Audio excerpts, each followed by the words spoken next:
Algo que siempre me llamó la atención de mi provincia de Corrientes es su fuerte sentimiento de identidad, que va desde nuestra música propia, nuestra gastronomía, nuestra tonada, y cómo esto muchas veces se transforma en un sentimiento que roza el separatismo. Y como mucho me pregunté, ¿hay algo de cierto en esto? ¿Tiene algo de realidad? ¿O es simplemente algo que nos inventamos los correntinos para sacar pecho?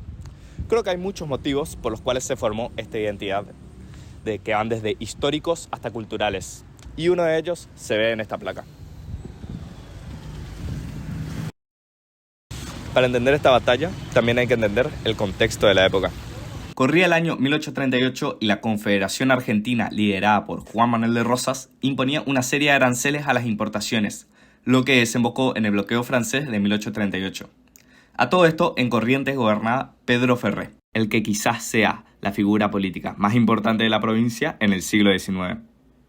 Si bien ambos, tanto Rosas como Ferré, eran federales y habían constituido el Pacto Federal, al poco tiempo se empezaron a notar las diferencias. La primera fue cuando Ferré, ya en 1830, empezó a impulsar una agenda proteccionista proponiendo una ley de aduanas que frenara la entrada masiva de productos europeos y fortaleciera la incipiente industria nacional. Y es que sí, la famosa ley de aduanas de Rosas, finalmente aprobada en 1835, fue ideada con Ferré, porque si bien era 1830 y la industria era muy incipiente, lo cierto es que tenía con qué. De hecho, el mismo Ferré era carpintero y fabricaba canoas y demás embarcaciones pequeñas. Se ha derramado tanta sangre y habéis arrastrado a los argentinos la amargura de todos los infortunios para ser perpetuamente la común factoría del antiguo mundo, se preguntaba Ferré en una nota a nombre de la provincia en 1832. Esta medida, además de un conflicto con inmigrantes vasco-franceses, tema que da para otro video, sumado al crecimiento del expansionismo francés en América, llevó al bloqueo de 1838, en donde la Armada francesa bloqueó el puerto de Buenos Aires, el único de toda la Confederación.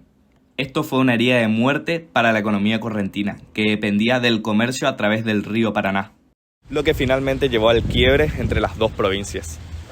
Ante una confirmación errada de la alianza con Uruguay ofensiva-defensiva es que ocurre la batalla de Pago Largo, donde el joven gobernador Verón de Astrada se alza contra las fuerzas rosistas en lo que resultó más una masacre que una batalla. Una vez que ocurre esto, la provincia adquiere un rumbo del que no va a poder salir, marcando un camino de rebeldía en contra de toda la Confederación, llegando a armarse hasta 5 ejércitos correntinos contra Rosas, el de Paz el tercero. Y acá ocurre una particularidad. A diferencia del resto de provincias argentinas, incluso el Uruguay, todas se manejaban en base a un caudillo que manejaba las fuerzas provinciales. En Corrientes, en cambio, teníamos una Cámara de Representantes que elegía al gobernador. Como dije, Ferré no era militar, era carpintero. Esto llevaba a ventajas e inconvenientes. El principal de estos era la falta de un dirigente militar para el ejército de la provincia, lo que lo hizo acercarse a los generales unitarios, primero Lavalle y después Paz. Como ven, Corrientes está en una situación muy complicada, por todos lados, teniendo que hacer un balance con medio mundo para mantener su independencia. Entonces, ¿los correntinos eran unitarios si trabajaban con gente como Paz o Lavalle? Y la realidad es que no. De hecho, eran mucho más federales, ya que esta rebeldía nace en contra del centralismo porteño de la medida de bloquear los puertos. Ya que a pesar de ser una confederación, en la práctica la Argentina era gobernada desde Buenos Aires. Aunque en gran parte no era solo conveniencia lo que unía a Paz y a Ferré, era la idea de una constitución que dé una organización al país a la cual Rosas estaba en contra, alegando que todavía no era el momento. No me quiero detener tanto en el tema de la batalla en sí, ya que hay varios videos en YouTube que lo explican, sobre todo del canal Huellas de Sangre, pero sí explicar lo esencial. Como mencioné antes, el gobierno de Corrientes recurre a José María Paz, uno de los grandes generales argentinos, el cual en una situación clara de desventaja logra una victoria aplastante ante el ejército federal en la cercanía del río Corrientes, en donde las fuerzas correntinas consiguen un importantísimo triunfo en inferioridad de condiciones. Si bien la victoria fue aplastante, la relación entre Paz y Ferré se deterioró casi totalmente después de la batalla. Ferré consideraba que Paz estaba concentrando mucho poder militar tras la victoria, y a su vez Paz consideraba que Ferré no le daba el suficiente apoyo militar para continuar su ofensiva. Todo esto terminó en un quiebre donde las fuerzas de Paz, que no eran unitarias, eran correntinas, se dan vuelta al general y vuelven al gobernador.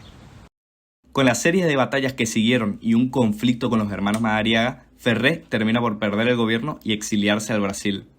Si bien la batalla no dejó resultados palpables, sí marcó una fortaleza en los ejércitos correntinos en su insurgencia, lo cual terminaría de culminar en la batalla de Caseros.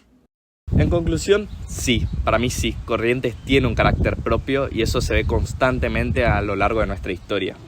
Quién sabe, capaz en un futuro no tan lejano nos volvemos a pelear en contra de todo el país. Si les gustó el video, compartan y coméntenos de qué temas les gustaría que hablemos. Muchas gracias por ver.